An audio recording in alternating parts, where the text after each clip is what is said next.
कौन ब्रह्मा का पिता है, कौन विष्णु की मां, शंकर का दादा कौन है, हमको दे बता। ये जानने के लिए कृपया सुनिए। जगत गुरु तत्वदर्शी संत रामपाल जी महाराज के अमृत वचन सर्व पवित्र धर्मों के पवित्र शास्त्रों के आधार पर। परम पिता परमेश्वर पूर्ण ब्रह्म कबीर देव जी, कबीर परमेश्वर जी की असीम कृपा से आप पुण्यात्माओं को यह सत्संग सुनने को प्राप्त हुआ। सत्संग में आने से प्राणी को आत्म ज्ञान के साथ साथ परमात्म ज्ञान भी होता है।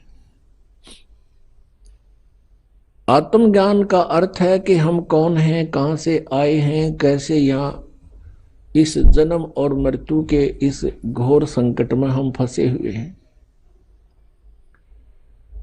ये सत्संग से जानकारी होती है और परमात्म ज्ञान, उस परम अक्षर ब्रह्म की जानकारी भी सत्संग से ही होती है।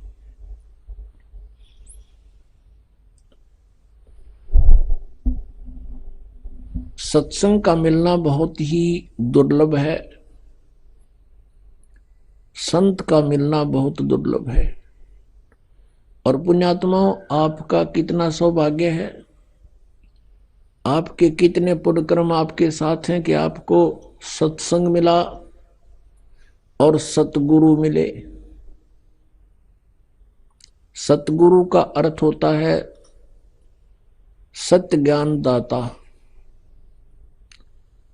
वैसे तो गुरु शब्द पर्याप्त है, गुरु मीन मार्गदर्शक, लेकिन ये नकली गुरु बहुत हो गए, जिस कारण से सच्चे गुरु, सत्य गुरु कहना पड़ा, सच्चा गुरु। तो सतगुरु परमात्मा स्वयं ही बनकर आते हैं, उनके अतिरिक्त पृथ्वी पर कोई सतगुरु नहीं होता। अन्य जो काल के दूत हैं वो भले ही अपने आप को सतगुरु कहते हों या उनके अनुयायी भी उनको सतगुरु की उपमा से सुशोभित कर रहे हों, पर वो संत, वो सतगुरु नहीं होते। परमात्मा कहते हैं खर ना होवे के हरि कब हूं, सिंह की खाल उठाए। गधे को यदि शेर की खाल उठा दे लाइन की, तो वो गधा शेर जैसा अवश्य लगने लग जाएगा, पर वो शेर नहीं होता, सिंह नहीं होता। अब खाल ओढ़े हुए गधे को और ओरिजिनल सिंह को कैसे पहचानेंगे? उनकी बोली से पहचाने जाते हैं। परमेश्वर कबीर जी ने आके हमें ये तत्व ज्ञान पहले ही समझाने की चेष्टा की थी, लेकिन शिक्षा के अभाव से हम उन नकली गुरुओं को सतगुरु मानते रहे। उन ऋषियों को, महर्षियों को जो नकली थे, उनको हम सचमुच वेद ज्ञान दाता मानते रहे, जिस कारण से आज तक हम सफर कर रहे हैं, उसको आज तक हम भोग रहे हैं। तो पुण्यात्माओं, अब भी कुछ नहीं बिगड़ा है, क्योंकि ये तो असंख्य जन्म, अनगिन जन्मों का झंझट था, अब भी निमट जाएगा, कोई बड़ी बात नहीं। परमात्मा कबीर परमेश्वर जी हमें याद दिलाया करते थे उस समय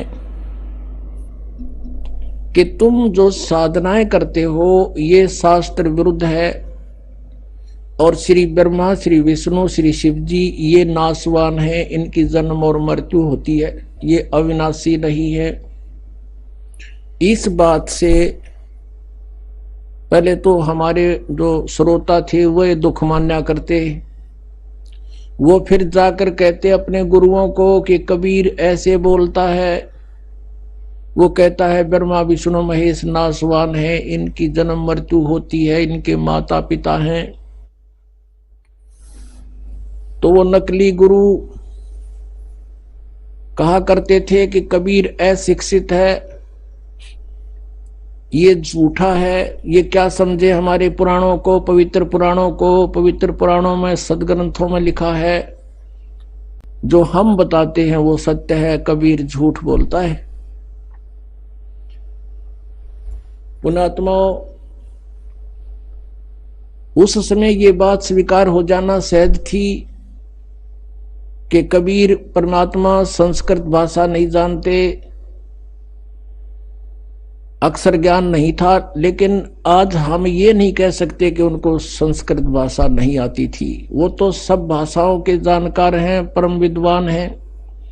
वो चींटी और हाथी की भाषा भी समझते हैं, वो सब पक्षी और पशुओं की भी भाषा जानते हैं, पृथ्वी के सभी प्राणियों की भाषा समझते हैं। लेकिन हम परमात्मा को नहीं समझ सके, यह बात न्यों बिगड़ गई। तो उस समय परमात्मा की यह बात समझ में ना आई हमारे कि ब्रह्मा विष्णु महेश भी माता पिता है इनके, और अब भी यही दास के साथ यही हो रहा है। हम ये सत्य ज्ञान परमात्मा का दिया हुआ अब आप तक पहुंचा रहे हैं, तो कुछ जिनकी रोजी रोटी, जिनका निर्वाह बाधित हो रहा है, वो कूद कूद पड़ रहे हैं। लेकिन अब उनकी दाल गला को नहीं, क्योंकि समाज शिक्षित हो गया। आज से 600 वर्ष पहले परमात्मा ने कहा था ब्रह्मा विष्णु महेश नासवान है, इनकी जन्म मृत्यु होती है, इनके माता पिता हैं, पर नहीं जची हमारे, पर आज जचेगी। अब दिखाते हैं आपको।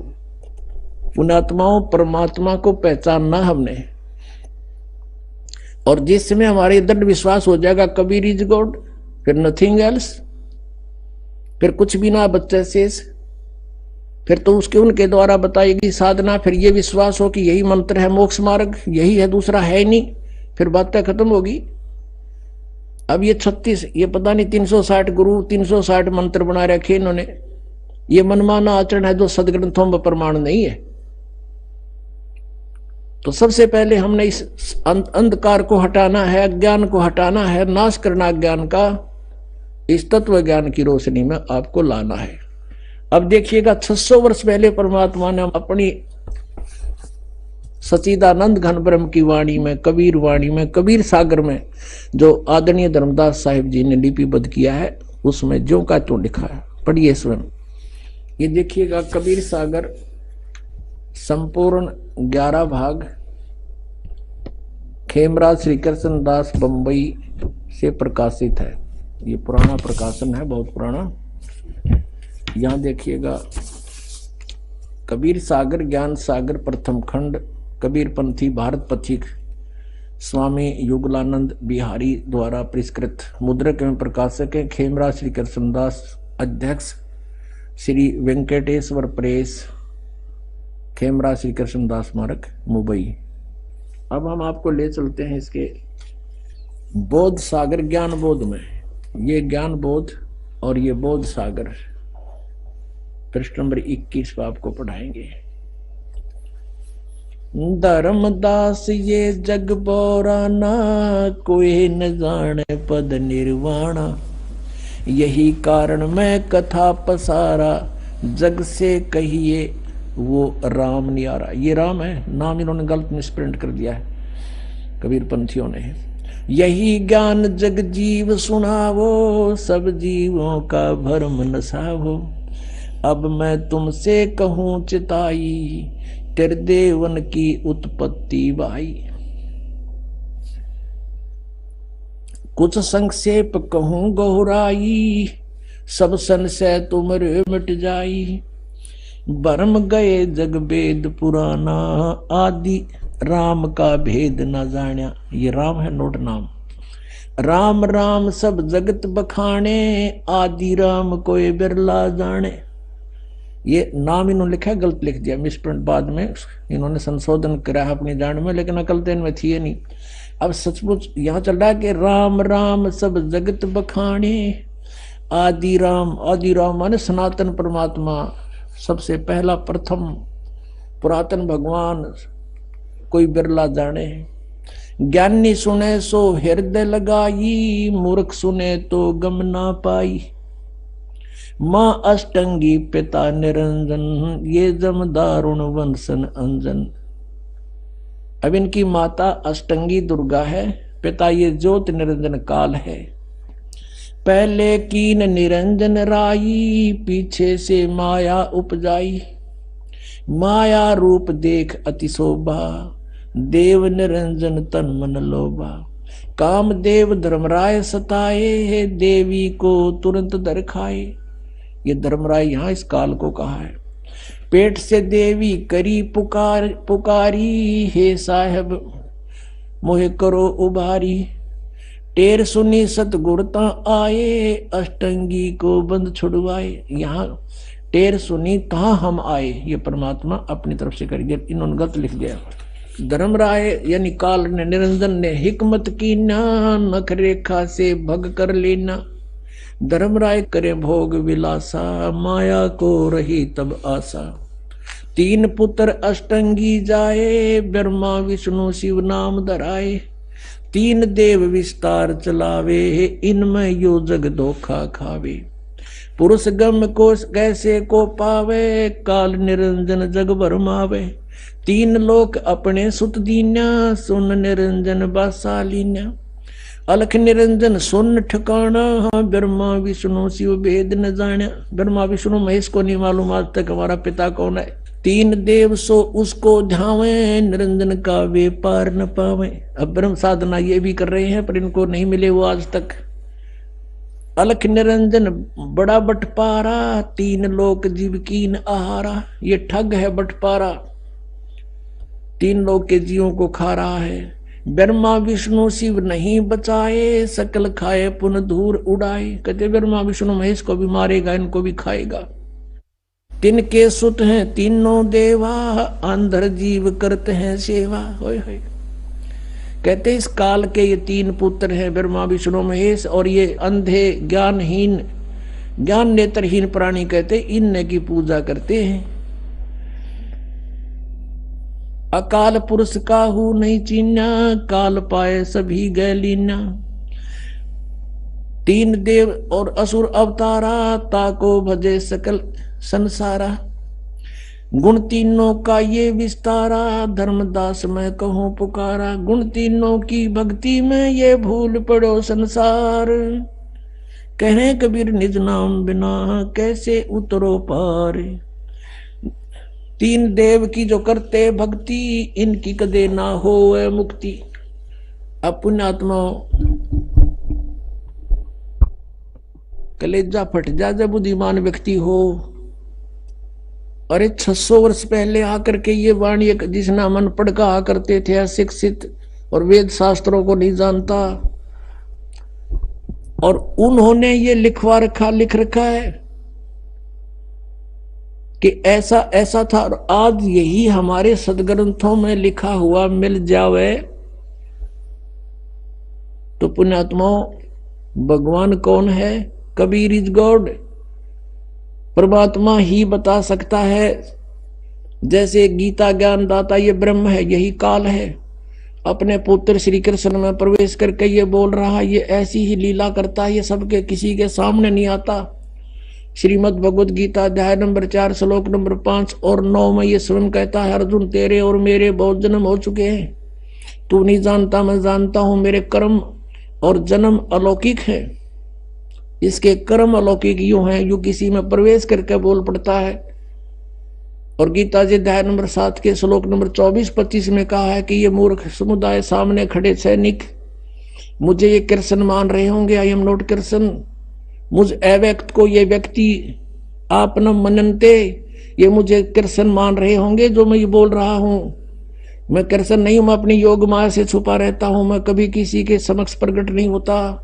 ये मेरा अटल अनुतम घटिया नियम है, मैं कभी किसी के सामने नहीं आता, मैं छुपा रहता हूं, गुप्त रहता हूं।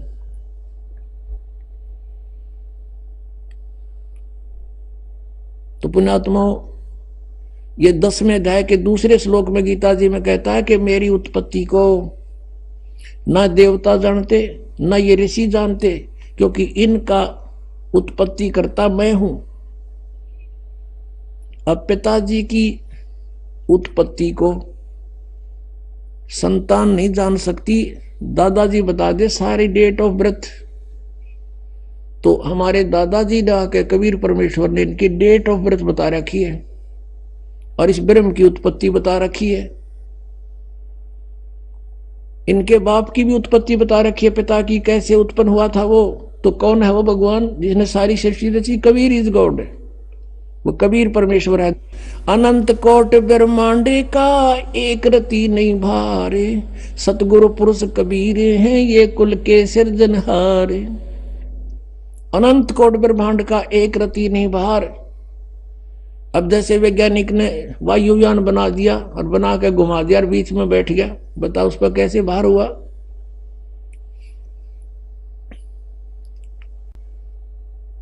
तो उस परमेश्वर ने आके हमारी को सारी ज्ञान दिया सब। अब आपको दिखाते हैं पवित्र सदग्रंथों में। देखिएगा शिव पुराण, यह है संक्षिप्त शिव पुराण, सचित्र मोटा टाइप, केवल हिंदी, गीता प्रेस गोरखपुर से प्रकाशित। इसके संपादक कौन है? हनुमान प्रसाद पोदार, गीता प्रेस गोरखपुर से प्रकाशित है। रुद्र संहिता आपके रूबरू कराते हैं सदग्रंथ की। संक्षिप्त शिव पुराण पृष्ठ नंबर 98 से 98। इसके लास्ट में थोड़ा सा यहां से लिंक करके आगे चलेंगे। 5वां अध्याय रुद्र संहिता का एंड होता है। अपने पुत्र नारद की यह बात सुनकर लोक पिता में ब्रह्मा वहां इस प्रकार बोले। अब ये 6वां अध्याय शुरू हो गया। ब्रह्मा जी ने कहा, ब्रह्मन अपने पुत्र से कह रहे हैं, ब्रह्मा जी देव शिरोमणे, तुम सदा समस्त जगत के उपकार में ही लगे रहते हो। तुमने लोगों के हित की कामना से बहुत उत्तम बात पूछी है। जिस समय समस्त चराचर जगत नष्ट हो गया था, फिर कुछ भी नहीं था, अंधकार ही अंधकार था। उस समय तत्सद ब्रह्म, यह श्रुति में जो सत्य सुना जाता है एकमात्र वही शेष था। पहले तो ब्रह्मा ने वैसे ज्ञान नहीं था, फिर भी इन पुराणों को हम अभी तक सत्य मानते रहे, उससे ही देखें तत्सद ब्रह्म। अब ये किसके विषय में संकेत है बाद में बताएंगे, पहले हम अपना उद्देश्य देखते हैं। अब 100 पृष्ठ पर देखिएगा। जिस परब्रह्म के विषय में ज्ञान और अज्ञान से पूर्ण, अब ब्रह्मा जी सबसे श्रेष्ठ वक्ता इस ब्रह्मांड का, और वो कहता कुछ ज्ञान कुछ झूठा कुछ सच्चा मैं बताऊं जिसा मुझे पता है। जिस परब्रह्म के विषय में ज्ञान और अज्ञान से पूर्ण उक्तियों द्वारा इस प्रकार विकल्प किए जाते हैं, उसने कुछ काल के बाद द्वितीय की इच्छा प्रकट की। अपने भीतर एक से अनेक होने का संकल्प उदित हुआ। तब उस निराकार परमात्मा ने अपनी लीला शक्ति से अपने लिए मूर्ति की कल्पना की। मूर्ति माने आकार होता है। जो मूर्ति रहित परम ब्रह्म है उसकी मूर्ति, ये भगवान सदाशिव हैं। अर्वाचीन और प्राचीन विद्वान उन्हीं को ईश्वर कहते हैं। उस समय एकाएकी रहकर स्वेच्छा अनुसार व्यवहार करने वाले इन सदाशिव ने अपने विग्रह से स्वयं ही एक स्वरूप भूता शक्ति की सृष्टि की, जो उनके अपने श्रीअंग से कभी अलग होने वाली नहीं थी। उस पराशक्ति को प्रधान प्रकृति गुणवती माया बुद्धि तत्व की जननी तथा विकार रहित बताया है। वह शक्ति अंबिका कही गई है। उसको प्रकृति, ये प्रकृति शब्द याद रखना, ये दुर्गा के लिए है। यहां पर गीता जी के अध्याय नंबर 14 के श्लोक 3, 4, 5 में जब आपको दास दिखाएगा ब्रह्मा विष्णु महेश की उत्पत्ति, वहां कोड वर्ड है। ये वहां दुर्गा के विषय में कहा है प्रकृति के, ये प्रकृति मेरी पत्नी है, मैं इसके पेट में बीज स्थापित करता हूं गर्भ में, जिससे सबकी उत्पत्ति होती है। काल बोल रहा है गीता को। सर्वेश्वरी और त्रिदेव जननी, तीनों देवताओं की माता, और नित्य और मूल कारण भी कहते हैं। सदाशिव द्वारा प्रकट गई उस शक्ति की 8 भुजाएं हैं, अष्टंगी। अब मैं तुमसे कहूं चिताई, त्रिदेवन की उत्पत्ति वाई, माँ अष्टंगी पिता निरंजन। जिसको ये सदाशिव कहते हैं ना, ये सदाशिव, ये है वो काल, वो शिव रूप धारण करके प्रकट हो जाता है अपने पुत्र का रूप बना करके। उसकी 8 भुजाएं हैं, शक्ति के 8 भुजाएं हैं। नाना प्रकार के आभूषण उसके श्री अंगों की शोभा बढ़ाते हैं। अब प्रकृति है या प्रकृति जो सारे 8 हथियार रखती है, वो उसकी 8 भुजाएं हैं और अनेक प्रकार के अस्त्र शस्त्र धारण करती है। एकाकिनी होकर भी वह माया संयोग वसात अनेक हो जाती है। जैसे 3 रूप और बनाए थे इसने, सावित्री, लक्ष्मी और पार्वती के। जो वे सदाशिव हैं उन्हें परम पुरुष ईश्वर, शिव, शंभु और महेश्वर कहते हैं। अब यहां क्लियर होगा इसका।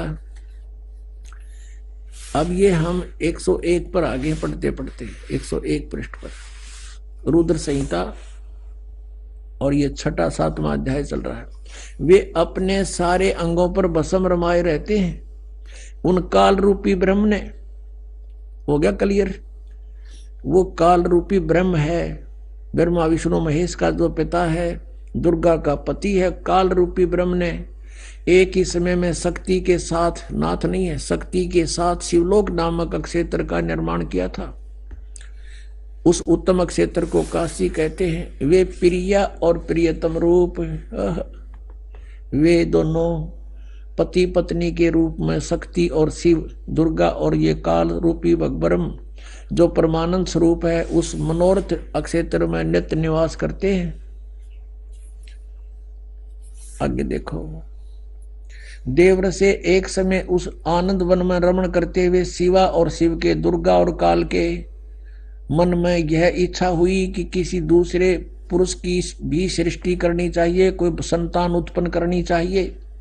जिस पर यह सृष्टि संचालन का महान भार रखकर हम दोनों केवल काशी में रहकर स्वेच्छा अनुसार विचरें और निर्वाण धारण करें।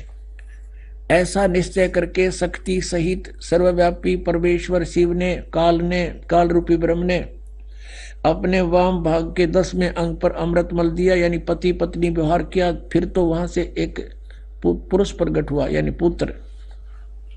यहां देखिएगा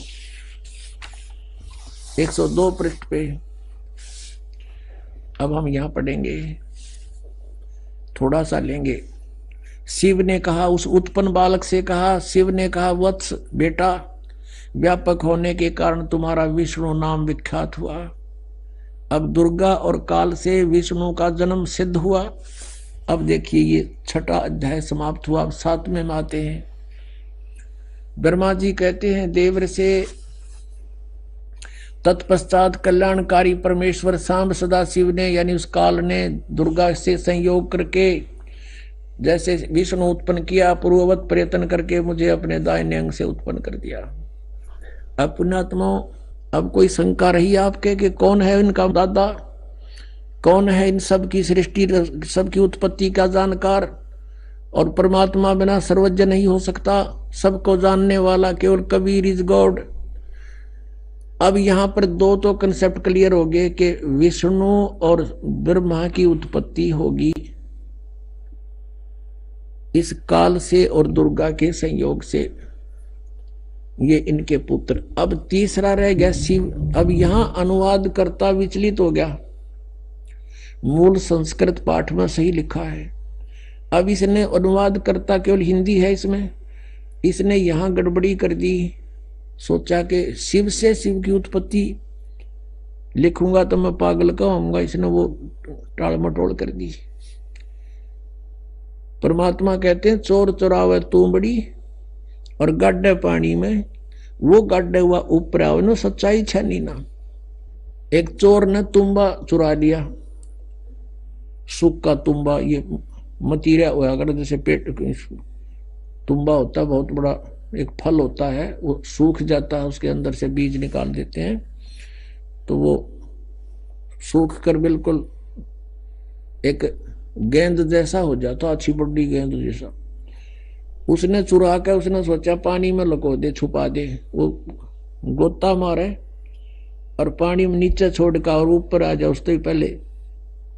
तो कहते हैं चोर चुरावे तूंबड़ी गड्ढे पानी में, वो गड्ढे वो ऊपर आवे नो सच्चाई छानी ना। अब आपको दिखाते हैं ब्रह्मा विष्णु महेश से अन्य है जो इनका पिता है। अब देखिएगा वही रुद्र संहिता, ये वही शिवपुराण है, संक्षिप्त शिवपुराण 110 पृष्ठ पे रुद्र संहिता चल रहा है। अब यहाँ हम 9वें अध्याय में आगे लास्ट में, इस प्रकार ब्रह्मा विष्णु तथा रुद्र इन 3 देवताओं में गुण हैं, परंतु शिव गुणातीत माने गए हैं। रजगुण ब्रह्मा, सतगुण विष्णु, तमगुण शिव, ये भी सिद्ध हो गया इन तीनों में गुण है, परंतु वो शिव यानी सदाशिव, ये काल रूपी ब्रह्म, ये इन तीनों से अलग है। यहाँ पे रुद्र शब्द लिख के इन्हें फेर गड़बड़ी कर दी, इन्हें सोचेंगे रुद्र तो अलग है कोई, आगे इसका कंसेप्ट और क्लियर कर दिया।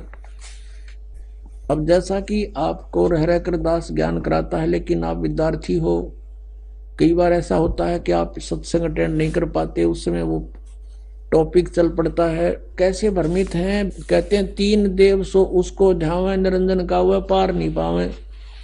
ऋषि मुनियों ने परमात्मा प्राप्ति के लिए वेदों को पढ़ा, ओम नाम को पूर्ण परमात्मा का मान लिया, ब्रह्म को सुप्रीम गॉड मान लिया, हठ योग किया, ओम नाम का जाप किया, लेकिन कुछ भी हासिल ना हुआ। तो जैसे क्या हुआ, समाधि लगाते थे, मेडिटेशन करते थे, समाधिस्थ हो जाते थे। तो ये काल कैसे छल करता है, किसी को ब्रह्मा के रूप में दर्शन दे देता है समाधि दशा में, तो वो कहता है Brahma is God, Brahma is God, Brahma ही परमात्मा है, तो छुपाए बैठे अपने आप को, मैंने समाधि में देख लिया ये तो भगवान है। अब इससे ब्रह्मा जी की प्रभुता होगी, ब्रह्मा जी के भी चौड़ी काख होगी कि मैं भगवान हूँ। उधर से ये काल क्या करता, किसी दूसरे ऋषि को विष्णु जी के रूप में दे दिया दर्शन, अपने पुत्र विष्णु के रूप में। उसने सब जगह ढिंढोरा पीट दिया कि ये खुद मालिक है, ये पूर्ण परमात्मा हजरो अमर है, यही सर्वशक्तिमान है, यही 3 रूप बना लेता है, ये विष्णु इज गॉड। इस बात से विष्णु जी फूल गए, आई एम गॉड।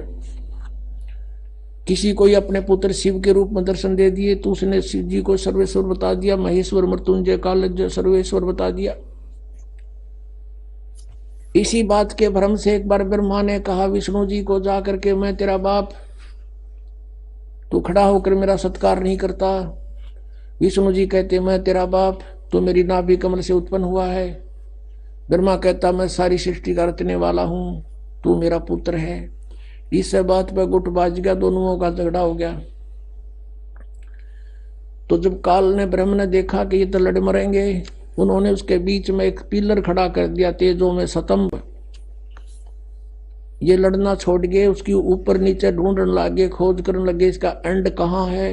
कहीं एंड ना मिला, ब्रह्मा ने झूठ बोल दी। वो तो एक लंबी कहानी हम बताते हैं। फिर क्या हुआ कि ये काल आ गया सदा शिव रूप में, अपने पुत्र के रूप में प्रकट हो गया, शिव के रूप में, और इन दोनों से कहा कि यू आर नॉट गॉड, तुम परमात्मा नहीं हो, तुम्हें भ्रम हो गया, तुम अपने आप को ईश समझते हो। इस तुम्हारी ये फर्क निकालने के लिए, भ्रम निवारण करने के लिए मैं आया हूं। इसके लिए आपको विद संस्कृत दिखानी पड़ेगी। या शिव पुराण देखिएगा, ये प्रथम भाग है शिव महापुराण हिंदी टीका सहित। श्री शिव महापुराण विद्या अवरिधि पंडित ज्वाला प्रसाद जी मिश्र कृत हिंदी टीका सहित, खेमरा श्री कृष्णदास प्रकाशन बंबई। इतने से अब हम इसमें थोड़ा सा लिंक देखेंगे। एक बार ब्रह्मा और विष्णु का युद्ध हो गया।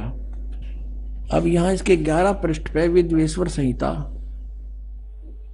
विद्वेश्वर संहिता भाग 1 अध्याय 6 में नंदीकेश्वर बोले, नंदीकेश्वर यानी शिव का वाहन बताता है। इस काल रहता है इन्हीं रूप में। हे योगेंद्र, आगे एक समय विष्णु भगवान शेष सैया पर अपने गरुड़ादि पार्षदों की संयुक्त लक्ष्मी सहित शयन करते थे, विश्राम कर रहे थे। उस समय ब्रह्म ज्ञानियों में श्रेष्ठ ब्रह्मा जी अपनी इच्छा से वहां आए और सब प्रकार सुंदर सेज पर शयन करते हुए कमल लोचन विष्णु जी से पूछने लगे, तुम कौन हो? मुझे देखकर अभिमानी पुरुष के समान शयन करते हो, सोए पड़े हो। हे वत्स, हे बेटा उठो, देखो मैं तुम्हारा स्वामी आया हूं। ब्रह्मा जी बोले, बेटा खड़ा हो, देख मैं तेरा स्वामी आया हूं। आए हुए गुरु को देखकर जो अभिमान करता है उस द्रोही मूड का, मूर्ख का प्रायश्चित होना उचित है। यह सुनकर विष्णु जी के अंतर में तो क्रोध हुआ, ऊपर अंदर तो छो उठा पर ऊपर ना दिखाया तुरंत बाहर, परंतु बाहर से शांत रहे और बोले बेटा, बोले वत्स तुम्हारा मंगल हो, बैठो इस आसन पर विराजो। इस समय तुम्हारा नेत्र कुटिल और मुख बांका क्यों हो गया? क्योंकि छो मारे गुस्सा हो रहा था ब्रह्मा को। ब्रह्मा जी बोले वत्स विष्णु, ये बेटा विष्णु, तुमको समय के प्रभाव से अभिमान है। हे पुत्र, मैं तुम्हारा रक्षक और जगत का पिता मैं हूं। विष्णु जी बोले ये तो सब जगत मुझ में स्थित है, तुम चोर के समान किस प्रकार अपना कहते हो? तुम मेरी नाभि कमल से उत्पन्न हुए हो, इससे मेरे पुत्र हो, मुझे पुत्र कहना व्यर्थ है। नंदीकेश्वर बोले इस प्रकार ब्रह्मा विष्णु दोनों ही रजोगुण से मुग्ध होकर विवाद करने लगे। मैं श्रेष्ठ हूं, मैं स्वामी हूं, ऐसा कहकर एक दूसरे को मारने की इच्छा से युद्ध करने में उत्सुक हुए। और तब संपूर्ण देवता विमान में बैठकर उस महा अद्भुत युद्ध को देखने को चले आए और आकाश से उनके ऊपर फूल बरसाने लगे। वारे देवता हो, जैसे जोटे बढ़ा कर गांव में जैसे दो लड़ रहे हैं और देवता न्यू के शाबाश बहुत अच्छा कर दो काम और फूल बरसावे। ये देवताओं के लक्षण है, इनको बीच में आना चाहिए था और हाथ पैर जोड़ कर उनको छुटवाना चाहिए था कि तुम लड़ोगे तो हमारा क्या होगा। हर देवता ने हो गए ऊपर तो फूल बरसावे, शाबाश मरो कटके। तो यह पंचायत तो पहले तो बिगड़ रही है, को नई को नहीं बिगड़ी भैया। ये वहीं से देवताओं के लक्षण है, तो हम हमारे जैसे यहाँ इस पृथ्वी लोक के फिर क्या होगा, ये तो सोचने की बात है। अंडरस्टूड है हम किसे होंगे फिर। अब इनका झगड़ा हो गया, फिर बीच में अब शॉर्टकट में बताऊंगा, ये थोड़ा सा दिखाना जरूरी था। जिनको हम पूजा करते उनकी बुद्धि कितनी थी। जिनको हम सर्वेश्वर महेश्वर और भगवान मान्या करते वो चौथी कक्षा के बच्चों जैसे नेचर के थे। चौथी तीसरी कक्षा के बालक झगड़ते हैं। अध्यापक पूछता है अरे क्यों झगड़ रहे थे बच्चों? वो कहता है जी ये नो बोला मैं तेरा बाप। दूसरा कहता है कि नहीं जी पहले यूं बोला मैं तेरा बाप, इसलिए एक दूसरे की गिरबान पकड़ रहे, लाल मुंह झगड़ रहे। तो हमारे भगवान जिनको हम परमात्मा सुप्रीम पावर मानना करते बड़े उनकी बुद्धि उन चौथी कक्षा जैसे बच्चों के जैसा स्वभाव था इनका। ये आपके समक्ष दास अपनी तरफ से नहीं कह रहा कि इन आचरणों को देखकर हम पहचानेंगे हु इज गॉड, कौन है वो परमात्मा। अब आगे क्या हुआ, फिर ये काल आ गया अपने पुत्र शिव जी के रूप धारण कर। इसने प्रतिज्ञा कर रखी है कि मैं अपने वास्तविक रूप में कभी किसी को दर्शन नहीं दूंगा। इसने प्रतिज्ञा कर रखी है, कसम खा रखी है। इसलिए ये ऐसे कभी विष्णु के रूप में किसी को दर्शन दे देता है। जो विष्णु की पूजा करता है, शिव की पूजा करता है, शिव के रूप में दर्शन दे देता है। वास्तविक रूप में आया था यो महाभारत के युद्ध में, जब अर्जुन जैसा योद्धा भी देख कर इसकी शकल ने कांप गया था, वो था इसका असली रूप। और कहता मैं काल हूं, सबको खाने के लिए आया हूं। और अर्जुन ने करबद्ध होकर कहा था भगवान आप अपने उसी चतुर्भुज रूप में आ जाओ, अब मुझसे ये देखा नहीं जाता। कलजा फट गया उसका। अब ये आ गया वहां पर शिव रूप में, इन दोनों के बीच में पिलर ठोक दिया, आके खड़ा हो गया और कहता कि मैं तुम्हारी बुद्धि ठिकाने करने आया हूं, तुमने अपने आप को भगवान मान रखा है, यू आर नॉट गॉड। ये देखिएगा। अब ये है पृष्ठ नंबर 17 पे, पहले हमने 11 पर पढ़ा था। विद्वेश्वर संहिता अध्याय 9। उन दोनों की अज्ञानता और वैर को दूर करने के अर्थ दोनों से कहा। किसने? उस सदा काल रूपी ब्रह्म ने, सदा शिव जिसको कहते हैं, इनके पिता ने क्या कहा? मेरे सकल और निष्कल भेद से दो रूप हैं, परंतु और ईश्वर नहीं। इस कारण से उनके दो रूप नहीं हो सकते। पहले सतम रूप यानी वो पिल्लर रूप में खड़ा हो गया था, और पीछे मूर्तिमान रूप धारण किया। इसमें ब्रह्म निष्कल है और ईश्वर रूप सगुण है। यह मेरे दोनों रूप सिद्ध हैं, दूसरे किसी के नहीं। और देखो कमाल करते नहीं हो सकते। इस कारण तुम दोनों को अथवा दूसरों को ईश्वरता की प्राप्ति नहीं हो सकती। तुमने जो अज्ञानता से अपने को ईश यानी भगवान मान लिया, ये बड़ा ही अद्भुत हुआ। उसको दूर करने को ही मैं रण स्थान में आया। तुमने जो अज्ञान से, ब्रह्मा और विष्णु को कह रहे हैं, उनके पिता ये काल, अपने को ईश मान लिया। तुम ईश नहीं हो, यू आर नॉट गॉड। ये बड़ा ही अद्भुत हुआ। उसके दूर करने को ही मरण स्थान में आया। अब तुम अपना अभिमान त्याग कर मुझ ईश्वर में अपनी बुद्धि लगाओ। मेरे ही प्रसाद से लोक में सब अर्थ प्रकाश करते हैं। अब देखो ये स्पष्ट करता है, मैं ही परब्रह्म हूं। अब ये मूर्ख बनाने की चेष्टा कर रहा है। मैं ही परब्रह्म हूं, मेरा ही सकल कल अकल रूप है। ब्रह्म होने से मैं ईश्वर हूं। अनुग्रह आदि कि मेरा कर्तव्य है। सर्वव्यापी होने से मैं जगत के वर्धक होने से मैं ब्रह्म हूं।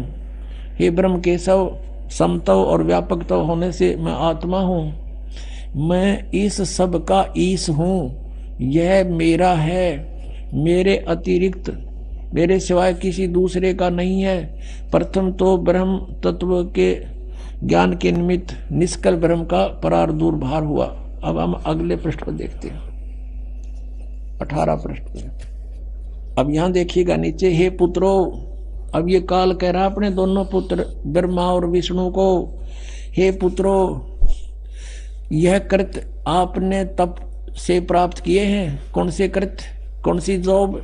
उत्पत्ति और स्थिति, सृष्टि। देखो, हे पुत्रो, यह कृत आपने तप से प्राप्त किए हैं, जो कि सृष्टि, उत्पत्ति और पालन कहता है। सो मैंने प्रसन्न होकर तुम्हें दिए हैं। इसी प्रकार दूसरे दो कृत, अब देखो सारा कंसेप्ट क्लियर हो गया। अब वक्ता है ये काल, और कहते हैं दो कृत और रुद्र और महेश को प्रदान किए हैं। अब दो तो ऊपर हो गए पुत्रों, दो तो ये ऊपर थे, और अब ये दो ये हो गए रुद्र और महेश। इनसे अलग है यो बोलने वाला, इनका पिता। इतना ही कंसेप्ट क्लियर करना था अपन, यहाँ और आगे नहीं। और थोड़ा सा और दिखा देता हूँ आपको। अब यहाँ देखो 19 पृष्ठ पे ये सिद्ध होगा कि गीता ज्ञान भी यही दे रहा था। 19 पृष्ठ है ये, विधिवेश्वर संहिता ही चल रही है ये, अध्याय 10 में। अब यहाँ ये बता रहा है, हे सौम्य, मेरे ज्ञान से विमुख होने से तुम्हें अज्ञानता आ गई। मेरा ज्ञान होने से ऐसा नहीं होता, ज्ञान और रूप महेश के तुल्य हो जाता। इस कारण उस ज्ञान की सिद्धि के निमित्त ओंकार नामक मंत्र जप करो। यही अभिमान को दूर करने वाला है। सोई निज मंत्र उपदेश करते हैं। ये ओंकार मेरे मुख से उत्पन्न होने से मेरे ही रूप का बोधक है। यानी ओम मंत्र कहता मेरा है, महामंगल करने वाला है। यह वाचक है, मैं वाच्य हूं। यह मंत्र मेरा आत्मा है। इसके स्मरण से मेरा स्मरण होता है। उत्तर की ओर के मुख से अकार, पश्चिम के मुख से उकार, दक्षिण के मुख से मकार, पूर्व के मुख से बिंदु, मध्य के मुख से नाद उत्पन्न हुआ है। इस प्रकार 5 प्रकार से निर्गत हुआ। यह सब एक होकर ओम ऐसा एक अक्षर हो जाता है। इससे सिद्ध हो गया कि ओम मंत्र का जाप इस ब्रह्म का है। ब्रह्मा विष्णु महेश के पिता का है और यही एकाक्षर हो जाता है। और यह सब नाम रूपात्मक वेद भूत दोनों कुल अर्थात स्त्री पुरुष भेद से भौतिक शरीर वर्ग से दो का भेद वाला है, वह इसी मंत्र से व्याप्त है और शिव शक्ति का बोधक है। इसी ओंकार से सब जगत का बोधक प्रणव उत्पन्न हुआ है।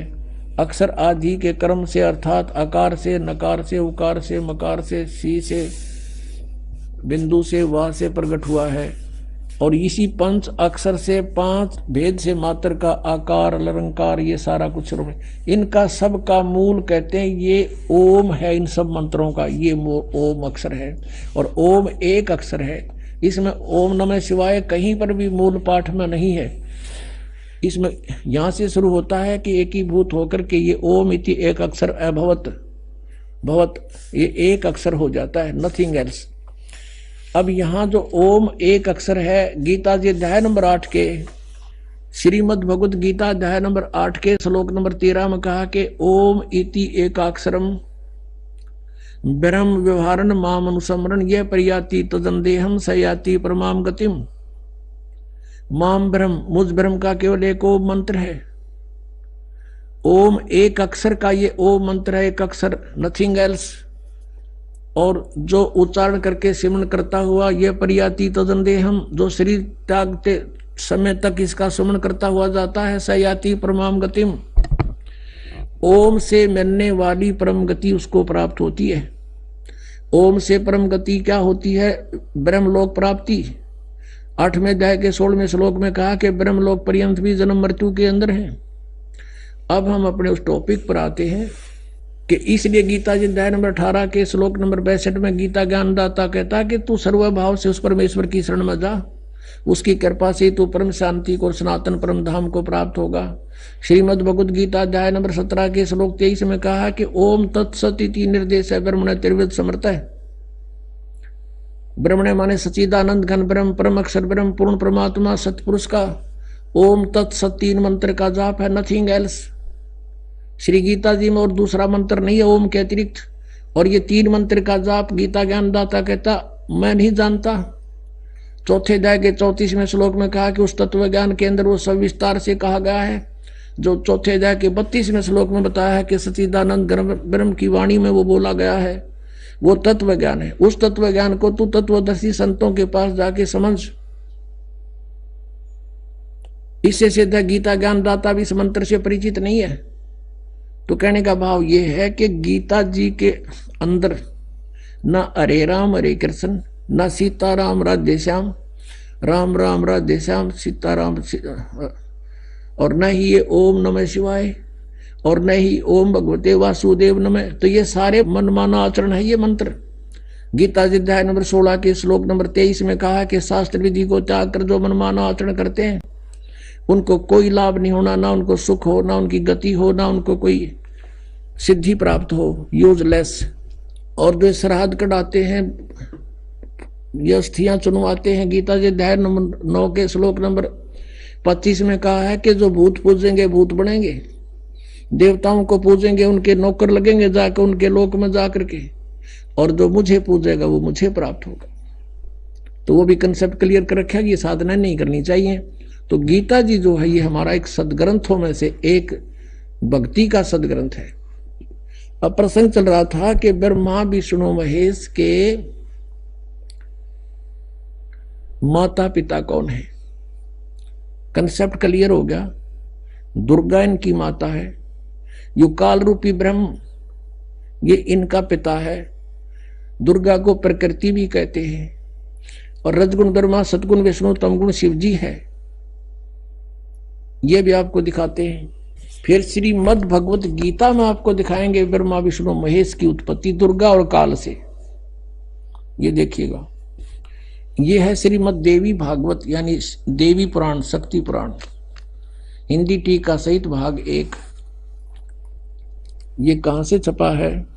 अथ देवी भागवतम सभाष्टीकम समात्यम, खेमरा श्री कृष्ण दास प्रकाशन, बंबई 4 का। अब हम यहां आते हैं। अथ श्रीमद देवी भागवते भाषा टीका युक्ते तृतीय स्कंद प्रारंभते। अब तीसरा स्कंद हम देख रहे हैं। इसका प्रश्न नंबर इसके भी 11 पर, पहले हमने शिवपुराण देखा था, इसके 11 पर, और ये तृतीय स्कंद है भाषा टीका तृतीय स्कंद अध्याय 5 में। यहां पर हम पढ़ेंगे, भगवान शिव कह रहा अपनी दुर्गा माता को, हे माता, यदि हमारे ऊपर सदा आप दया युक्त हो तो हमको तमोगुण में किस प्रकार प्रदान किया, और ब्रह्मा रजोगुण और हरि सतोगुण यानी विष्णु को सतोगुण क्यों युक्त किए। अब यहां देखिएगा, हम अब संस्कृत पढ़ेंगे। यदि दया धर्मना न सदाम्बिके कथम अहम विहित है, यदि आप दयालु हो माता तो मुझे किस प्रकार बना दिया। तमोगुण और कमल जय, कमल से उत्पन्न होने वाले ब्रह्मा को रजोगुण संभव, क्यों रजोगुण कैसे उत्पन्न कर दिया। सुवित किमो सतोगुण हरि, और विष्णु को किस प्रकार आपने सतोगुण बना दिया। इति सिद्धम रजगुण ब्रह्मा सतगुण विष्णु तमगुण शिव जी। और दिखाते हैं, क्योंकि पुण्यात्माओं आज हमने कंप्यूटर बना लिए, हेलीकॉप्टर बना लिए, एयरप्लेन बना लिए, और सोकाई लैब बना लिए, और पता नहीं के रचना रच ली यहाँ पर इस नकली लोक में। 2 दिन का जीवन है, और जो काम करना था उधर हमारा जान भी नहीं जाने दिया इस काल ने। एटम बम बना लिए, एक दूसरे के शत्रु बन गए। जो बनाना था वो छेड़ा भी कोई नहीं, शुरू भी नहीं किया, उसका स्टार्ट भी नहीं कर रखा। अब देखिएगा, ये PhD करा रहा है ये दास, आपको सौभाग्य, आपको इस यूनिवर्सिटी में प्रवेश मिल गया, जो मोक्ष मिलेगा इससे। ये मार्कंडेय पुराण गीता प्रेस गोरखपुर से प्रकाशित है। इसके 123 पृष्ठ पे, इसके 123 पृष्ठ पे आपको दिखाते हैं। मार्कंडेय जी कह रहे हैं, संक्षिप्त मार्कंडेय पुराण 122 से शुरू होगा, यहाँ से देखते हैं 123 पर फिर पूरा विवरण है। मार्कंडेय जी बोले, ये मार्कंडेय जी का उपदेश चल रहा है, ये यहाँ देखेंगे 123 पृष्ठ पे, ये 123 पृष्ठ पे। अब यहाँ जाते हैं हम। इस तरह स्वयंभू परमात्मा की 3 अवस्थाएं हैं, रजोगुण प्रधान ब्रह्मा, तमोगुण प्रधान रुद्र, सतगुण प्रधान सत प्रधान विश्वपालक विष्णु है, और ये ही 3 देवता हैं, और ये ही 3 गुण हैं। गुण तीनों की भक्ति में ये भूल पड़ो संसारे, कह कबीर निज नाम बिना कैसे उतरो पार। 3 देव की जो करते भक्ति, उनकी कदे ना हो मुक्ति। अब ये कंसेप्ट क्लियर हो गया। रजगुण ब्रह्मा है, सतगुण विष्णु, तमगुण शिव जी। अब और दिखाते हैं, ब्रह्मा विष्णु महेश नासवान है। उसके बाद आपको श्रीमद् भगवद गीता में दिखाएंगे इनकी उत्पत्ति दुर्गा और काल से। ये देखिएगा, श्रीमद् देवी भागवत गीता प्रेस गोरखपुर से प्रकाशित, संपादक हनुमान प्रसाद पोदार चिमनलाल गोस्वामी। इसके 123 पृष्ठ को दिखाएंगे बस थोड़ा सा, 123 पृष्ठ पे। अब भगवान विष्णु अपनी माता दुर्गा की स्तुति करते हुए कह रहे हैं, तुम शुद्ध स्वरूपा हो, ये सारा संसार तुम इसे उद्भासित हो रहा है। मैं ब्रह्मा और शंकर हम सभी तुम्हारी कृपा से विद्यमान हैं। हमारा आविर्भाव और तिरोभाव, आविर्भाव माने जन्म, तिरोभाव माने मृत्यु हुआ करता है। केवल तुम ही नत हो, जगत जननी हो, प्रकृति और सनातनी देवी हो। प्रकृति शब्द याद रखना दुर्गा के लिए है। भगवान शंकर बोले, देवी यदि माँ भाग विष्णु तुम ही से प्रकट हुए हैं, उस तो उनके बाद उत्पन्न होने वाले ब्रह्मा भी तुम्हारे ही बालक हुए। फिर मैं तमोगुणी लीला करने वाला शंकर क्या तुम्हारी संतान नहीं हुआ? अर्थात मुझे भी उत्पन्न करने वाली तुम ही हो। शिवे, संपूर्ण संसार की सृष्टि करने में तुम बड़ी चतुर हो। कंसेप्ट क्लियर हुआ? इस संसार की सृष्टि स्थिति और संहार में तुम्हारे गुण सदा समर्थ हैं। उन्हीं तीनों गुण से उत्पन्न हम ब्रह्मा विष्णु एवं शंकर नियमानुसार कार्य में तत्पर रहते। हम तो केवल आप वर्क डन दे सकते हैं, किसी का कोई परिवर्तन नहीं कर सकते। अब इससे 4 कंसेप्ट क्लियर हो गए। इस पवित्र पुराण देवी पुराण के इन चंद लाइनों में 4 कंसेप्ट क्लियर हो गए। एक तो ये हो गया कि ब्रह्मा विष्णु महेश नासवान है, इनकी जन्म मृत्यु होती है। दूसरा ये हो गया कि इनकी माता दुर्गा है। और तीसरा ये हो गया रजगुण ब्रह्मा सतगुण विष्णु तमगुण शिव जी। और चौथा ये हो गया कि ये केवल वर्क डन, जैसा कर्म करोगे वैसा ही दे सकते, इसमें कोई परिवर्तन नहीं कर सकते। और पांचवा ये भी हो गया कि दुर्गा को प्रकृति भी कहते हैं। अब देखिएगा पवित्र श्रीमद् भगवत गीता, गीता प्रेस गुरुपुर से प्रकाशित है, जयदयाल गोविंद का इसके अनुवादक है। अब 14वें अध्याय के 3 श्लोक ये कंसेप्ट क्लियर कर देंगे। कोड वर्ड है, चारों वेदों का संक्षिप्त वर्णन है, ये बहुत ही शॉर्ट में। अब देखना यहां से, ये है चतुर्दशो अध्याय, 14वां अध्याय, अध्याय 14 और श्रीमद् भगवत गीता। यहां देखना अब 3 श्लोक से, हे अर्जुन, मेरी महत ब्रह्म रूप मूल प्रकृति, वैसे ही इन्होंने यहां अनुवाद गलत कर रखा है, वैसे इसी से देखेंगे। प्रकृति सर्वभूतों की, सभी प्राणियों की योनि अर्थात गर्भाधान स्थान है, और मैं उस योनि में चेतन समुदाय गर्भ को स्थापन करता हूं। ततः माने उसके संयोग से, ततः माने उससे सब भूतों की, प्राणियों की उत्पत्ति होती है। और चौथे में, हे अर्जुन, नाना प्रकार की सब योनियों में जितनी मूर्तियां अर्थात शरीरधारी प्राणी उत्पन्न होते हैं, दुर्गा प्रकृति तो उनकी गर्भ धारण करने वाली माता है, और मैं बीज स्थापन करने वाला पिता हूं। यो काल बोल रहा है। और 5वें में स्पष्ट कर दिया है, हे अर्जुन, सतगुण रजगुण तमगुण ये प्रकृति से उत्पन्न, दुर्गा से उत्पन्न तीनों गुण, रजगुण ब्रह्मा, सतगुण विष्णु, तमगुण शिव जी, प्रकृति से उत्पन्न ये तीनों गुण अविनाशी जीवात्मा को शरीर में बांधते हैं। अब काल ने पल्ला झाड़ दिया कि ब्रह्मा विष्णु महेश इन जीवात्मा को कर्मानुसार यहां बांधे बैठे हैं। अपने आत्मा ये है, इसको कहते हैं तत्व ज्ञान, और उसको सतगुरु कहते हैं जो सदग्रंथों को अच्छी तरह समझा और समझा दे। और पुण्यात्माओं, सौभाग्य आपका, आप बहुत पहले आ गए इस मालिक के चरणों में। ये पुण्यात्मा जो टोल के टोल, झुंड के झुंड नकलियां के फंसे पड़े हैं, उनको जो भी सच्चाई का पता लगेगा रोएंगे बैठ के कर्माने। अब देख कैसा जुल्म किया इन्होंने हमारे साथ, हम बर्बाद कर डाले। इन नालायका ने अपना कर्म बिगाड़ा और हम काल के जाल में फंसा दिए। पुण्यात्माओं, यहाँ पैर टेकने जगह नहीं रहेगी, वो दिन दूर नहीं है। आज कोई पागल नहीं है।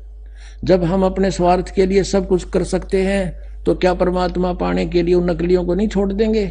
जिस दिन उनको ज्ञान हो जाएगा, एक भी ढूंढा नहीं पाओगे उनके पास।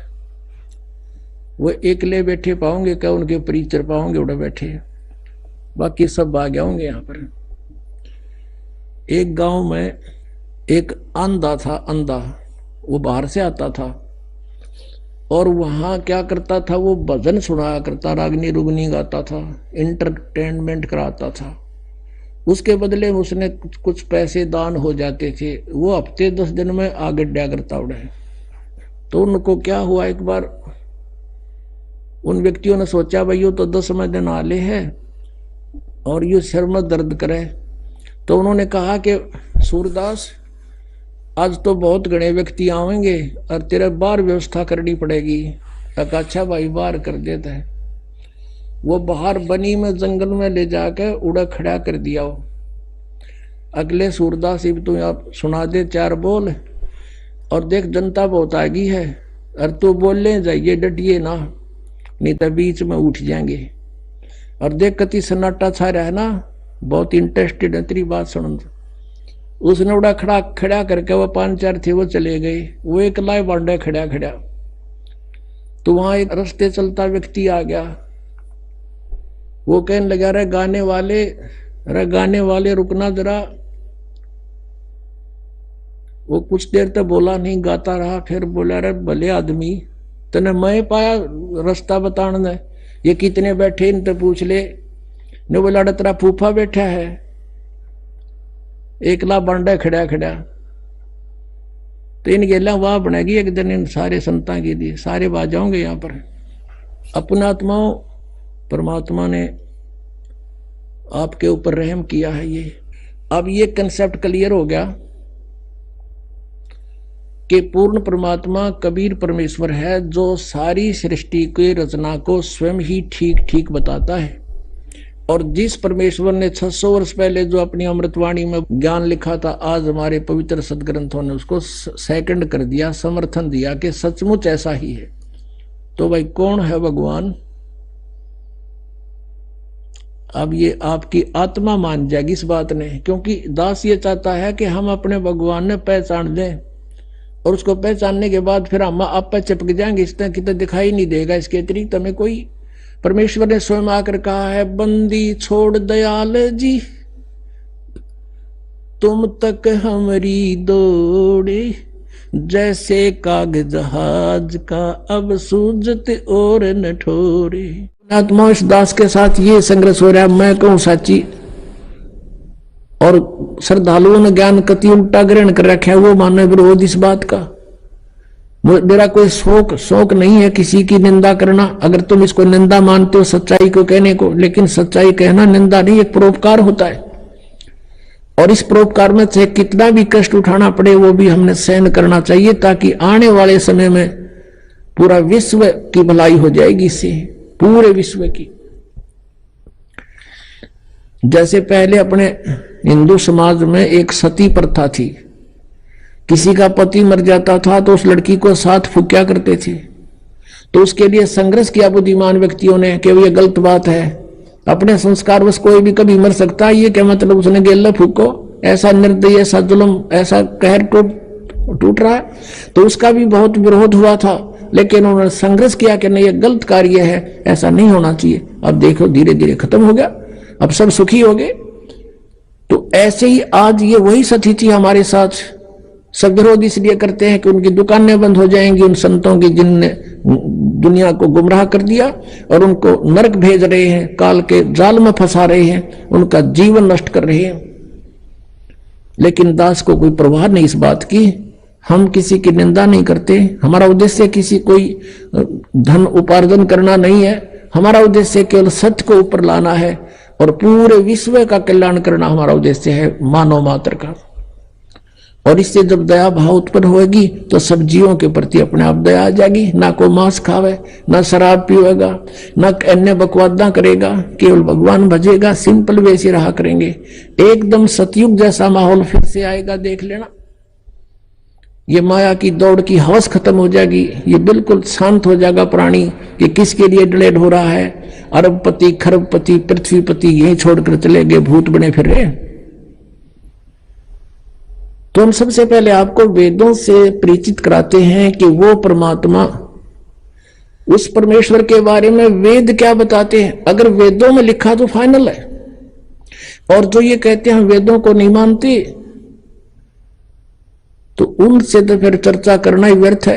फिर उनको मनाएंगे संत भाषा से, क्योंकि एक सूक्ष्म वेद और है जिसको वो सत्य मानते हैं। कबीर जी की वाणी को, आदरणीय परमेश्वर परम पूज्य कबीर जी की वाणी को, आदरणीय नानक साहब जी की वाणी को भी सत्य मानते हैं। और उन महापुरुषों ने परमात्मा को पाया है, कबीर जी को, उनकी वाणी में बिल्कुल सही लिखा है, लेकिन उन्होंने अर्थ उल्टे कर रखे, जैसे वेदों के अर्थ उल्टे कर दिए, गीता जी के अर्थ उल्टे कर दिए, ऐसे ये भ्रमित है। उसको हमने सेट करना है।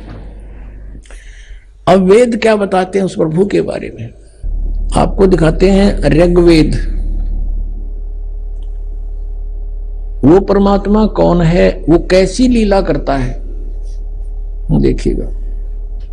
ऋग्वेद प्रकाशक है सार्वदेशिक आर्य प्रतिनिधि सभा, महर्षि दयानंद भवन, रामलीला मैदान, नई दिल्ली से। और यहां देखिएगा मुद्रक है Prince offset printers, 1510 Pataudi house, Daryaganj, नई दिल्ली से। इसमें आपको दिखाते हैं ऋग्वेद मंडल नंबर 9 और सूक्त नंबर 86, 86। इसका मंत्र 26 में है। यज्ञ करने वाले यजमानों के लिए परमात्मा इसका अर्थ है यज्ञ माने धार्मिक अनुष्ठान करने वाले यजमानों माने भक्तों के लिए परमात्मा, यानी जो धार्मिक अनुष्ठान करते हैं उनके लिए परमात्मा सब रास्तों को सुगम करता हुआ उनके विघ्नों को यानी उनके संकटों को नष्ट कर देता है, मर्दन करता है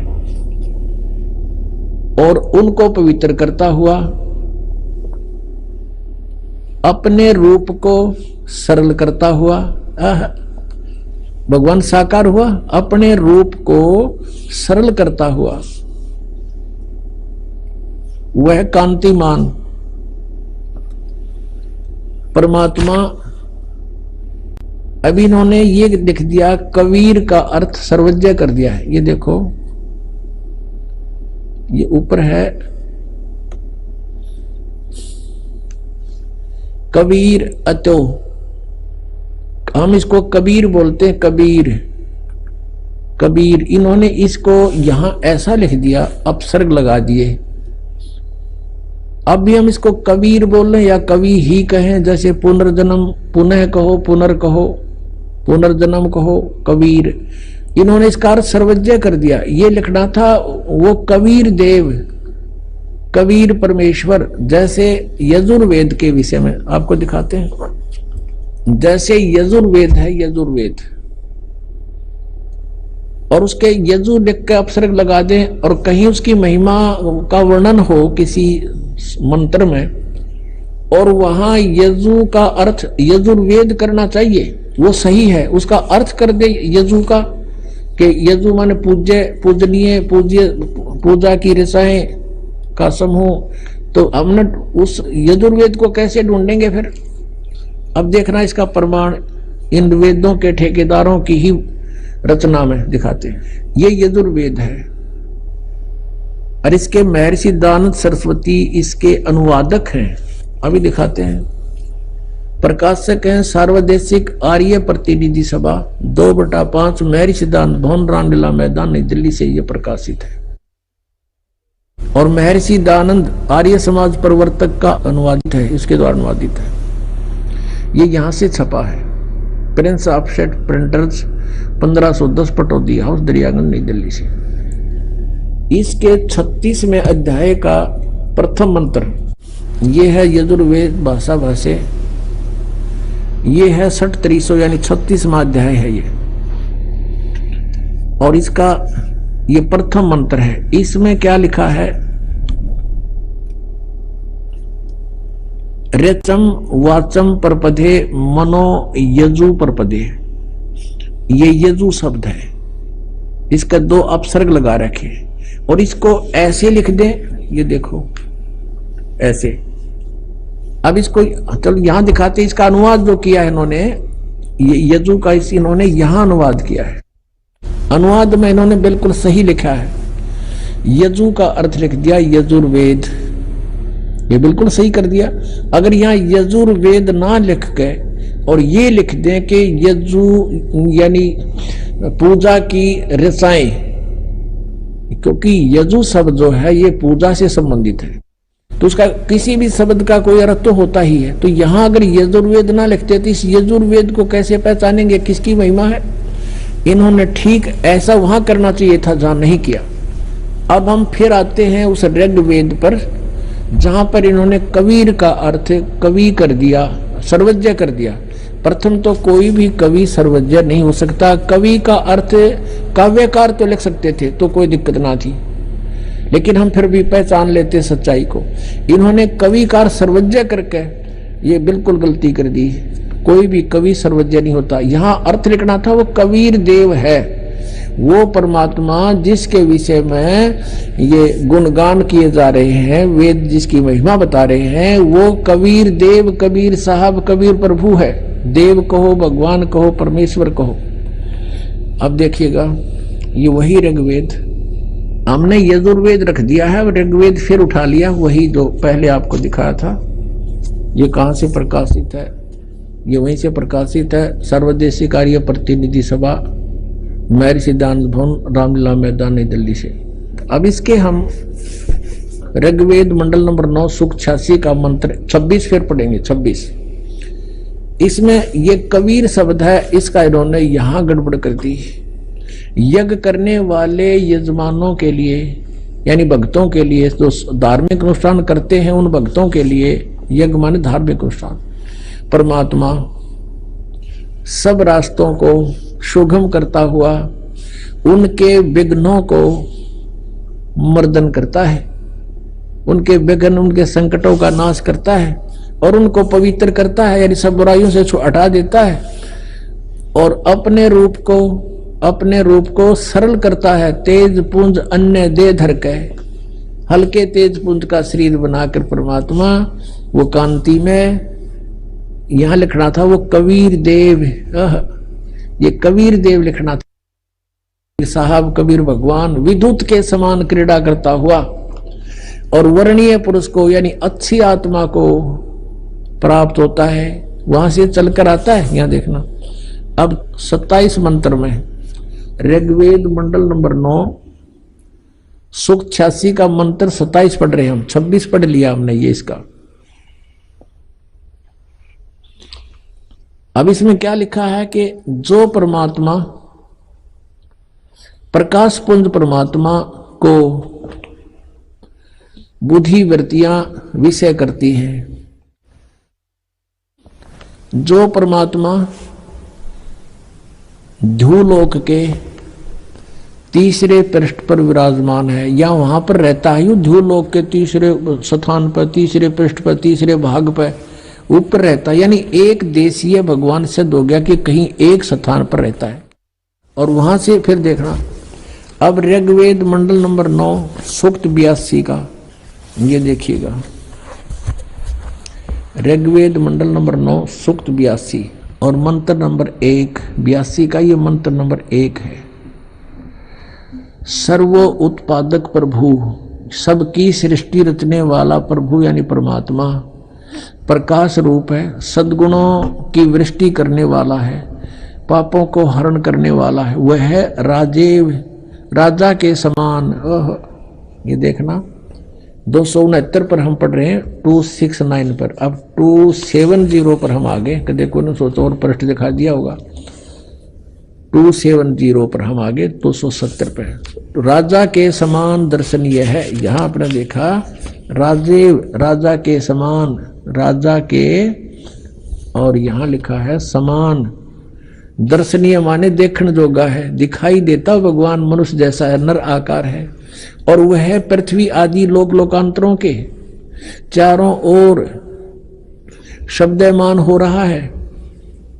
वह वर्णीय पुरुष को यानी अच्छी आत्मा को, श्रेष्ठ आत्मा को, जो दृढ़ भक्त है उसको पवित्र करता हुआ प्राप्त होता है। यानी परमात्मा कैसे और जिस प्रकार विद्युत सन्हे वाले स्थानों को आधार बनाकर प्राप्त होता है, इसी प्रकार परमात्मा, उक्त गुण वाला परमात्मा भी ऐसे ही करता है। अब यहां उद्देश्य क्या होता है उस भगवान का?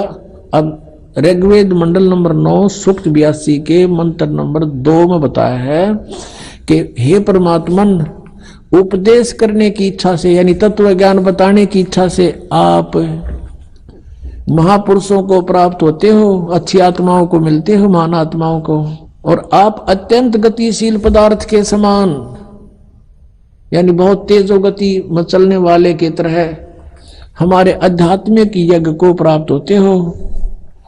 आप कवि का अर्थ लिख दिया, कवि सर्वज्ञ है, आप कबीर देव हैं। परमात्मा ने 600 वर्ष पहले कहा था वेद मेरा भेद है, मैं ना वेदन के माही और जौन वेद से मैं मिलूं। वो वेद जानते नहीं, वेद मेरी महिमा गा रहे हैं पर इन में वर्णित विधि से मेरी प्राप्ति नहीं हो सकती। वह परमात्मा कबीर देव है, शुद्ध स्वरूप है, हमारे पापों को दूर करके हे अमर परमात्मा, हे सोम, आप हमको सुख दें और भाव को उत्पन्न करते हुए आप हमको सुख दें और प्रेम भाव को उत्पन्न करते हुए पवित्रता को उत्पन्न करें। ये वैसे यहाँ ये देखो ये कितने विचलित हैं, यहाँ इन्होंने निजम का अर्थ पवित्रता कर दिया। यहाँ लिखना था आप अपने उस रूप में ही, उसी साकार रूप में हमें प्राप्त हों। या प्रकट हो अपने आत्मा। ये स्पष्ट हो गया कि कबीर परमात्मा है और वो यहां अपने सतलोक से चलकर गति करके आता है, अच्छी आत्माओं को मिलता है, उनको तत्व ज्ञान से परिचित कराता है। अब फिर और दिखाते हैं आपको। ऋग्वेद मंडल नंबर 9 सूक्त 96 का 16वां मंत्र है। उसमें पूछा है कि हे परमात्मा आप अपना नाम बताइए, आपका वास्तविक नाम क्या है। देखिएगा ऋग्वेद मंडल नंबर 9 सूक्त 96 इसके 16 मंत्र में, मंत्र नंबर 16 में कहा है कि हे परमात्मन सर्वोपरि रहस्य श्रेष्ठ, जो नाम का इन्होंने अर्थ तुम्हारी संज्ञा कर दिया। लिखना था हे परमात्मन सर्वोपरि रहस्य में यानी गुप्त आपका जो श्रेष्ठ नाम, जो नाम है संज्ञा नहीं, आप उसका ज्ञान कराएं। अब इसमें 17वें श्लोक में ये स्पष्ट किया है कि शिशुम जगानम हरियंतम मर्जंती शुभंती विहीन मरुतो गणेन कबीर भी यु रह ऊपर कबीर गिर भी कावेना कबीर संत सोम पवित्र एति पवित्रम अत्यति रेभन। इसका सीधा सारथ है कि जो परमात्मा अपनी लीला अनुसार एक शिशु बालक का रूप धारण करके जानबूझ कर प्रकट होता है और वो अपनी महिमा की कबीर वाणी के द्वारा कावेना कवि यानी कविताओं से अपनी महिमा का गुणगान करता है ऊंचे स्वर में। रेबन माने ऊंचे स्वर में बोल बोल के, और वो कबीर देव होता है और वो होता है परमात्मा, उसका नाम कबीर देव है। अब इन्होंने क्या कर रखा है, शिशुम का अर्थ कुछ और ही कर दिया। उस परमात्मा को जो सदा प्रकट है, जो अत्यंत कमनीय है, उसको उपासक लोग बुद्धि विषय करते हैं और उसकी स्तुति द्वारा उसके गुणों का वर्णन करते हैं। विद्वान लोग उस गतिशील परमात्मा का गुणों के गणों द्वारा वर्णन करते हैं। अब यहाँ इन्होंने क्या कर दिया, इस कबीर गिर भी को दो भाग कर दिए। कवि कबीलो कर दिया कबीर का, और गिर भी माने वाणी द्वारा। यहाँ लिखना था कबीर वाणी द्वारा, कबीर कबीर गिर भी माने वाणी द्वारा, गिर माने वाणी, गिर भी माने वाणी द्वारा, कबीर वाणी द्वारा। और काव्य कविताओं से बोलता है। रेभन माने गरजता हुआ, ऊंची आवाज में बोलता है रेभन। इसका और इन्होंने इस एक कवि का अर्थ तो कर दिया कबीर का, इस कबीर का अर्थ नहीं किया। आप देख लो, ये ब्रैकेट में इनकी संस्कृत है, इसमें कहीं पर भी दूसरा कबीर नहीं है। कबीर ये देखो, ये पीछे देख के खूब देख सकते हो। और यहां केवल एक कबीर लिखा है, ये लिखा है कबीर। ये कबीर गिर भी, कबीर वाणी द्वारा लिखना था। उसके बाद कबीर शब्द नहीं है, ये इनके सब आदि, इसमें कहीं पर भी कबीर शब्द नहीं है। और ये एक कबीर ने खा गए। अब जब एक अक्षर का भी अर्थ कहीं नहीं है तो वो अनुवाद कैंसिल होता है, क्रॉस लग जाता है। इन अनुवाद ठीक नहीं किया। अब इसका अर्थ ये है, ये दास बताएगा, परमात्मा ने ये चारों वेद, पांचों वेद दिए थे इस काल को, और जो कुछ भी इसमें लिखना कहना सुनना था हमारे लिए, वो सारा कुछ लिख कर इसको दे दिया। अब उसने एज इट इज बाहर निकाल दिए। ये नो के नो है। इसमें परमात्मा ने आप पे बताया है कि आपका असली नाम क्या है, प्रश्नोत्तरी स्वयं लिखकर भेज रखे। फिर यहाँ बता रखा है कि वो कबीर देव है और वो शिशु रूप धारण करके जब प्रकट होता है अपने उद्देश्य को लेकर आता है तत्व ज्ञान देने के लिए। वो अपने मुख से वाणी बोलता है, वो कबीर जी द्वारा बोली गई वाणी कबीर वाणी कहलाती है। उस कबीर वाणी द्वारा कविताओं से यानी कविताओं के माध्यम से, लोकोक्तियों के माध्यम से अपना सतज्ञान उच्चारण करता बोलता है। वो परमात्मा होता है कबीर देव। कबीर संत सोम, वो ऋषि या संत रूप में प्रकट होता है और वो कवियों की तरह आचरण करता है, वो होता है परमात्मा। अब देखो ये बताते भगवान निराकार है और वेदों के ठेकेदार बन रहे, और वेद भगवान को साकार बतावें, एक देशीय बतावें। अब आपको दिखाते हैं इसी ऋग्वेद मंडल नंबर 9, इसको बाद में लेंगे। ऋग्वेद मंडल नंबर 9 सूक्त 94 के मंत्र 1 में, ये देखो बिल्कुल साथ में ही है, ये देखिएगा, ये वही ऋग्वेद है, ऋग्वेद मंडल नंबर 9 और सूक्त 94, और इसका प्रथम मंत्र है ये वाला। इसमें क्या लिखा है, हमने जो अपने आवश्यकता वो पढ़ेंगे। सूर्य के विषय में जैसे रश्मियां प्रकाशित करती हैं, इस प्रकार मनुष्यों की बुद्धियां अपनी अपनी उत्कट